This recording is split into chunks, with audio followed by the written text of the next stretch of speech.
আসসালামু আলাইকুম। সবাই কেমন আছেন? দেখতেছেন জামাত সমর্থিত ইগল প্রার্থী মঞ্জু সাহেব। এই মঞ্জু কি জানেন? এই মঞ্জু এক সময় ইসলামী ছাত্র শিবিরের সেন্ট্রাল কমিটির সভাপতি ছিলেন, অর্থাৎ ইসলামী ছাত্র শিবিরের কেন্দ্রীয় সভাপতি ছিলেন।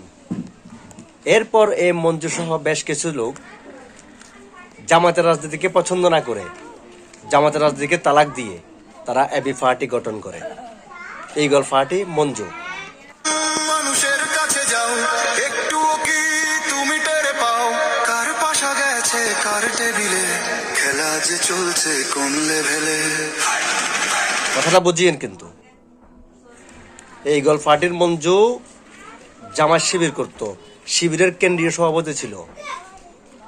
এরপর তিনি জামাত শিবিরের রাজনীতিকে তালাক দিয়ে এবি পার্টি গঠন করে। আমিও জামাত ইসলামকে তালাক দিয়েছি। আপনারা মেহরবানি করে ওইখানে ভোট না দিয়া দানের শীষে ভোট দিয়ে সুন্দর বাংলাদেশ বুঝে নেবেন তারেক রহমানের কাছ থেকে। আল্লাহ হাফেজ।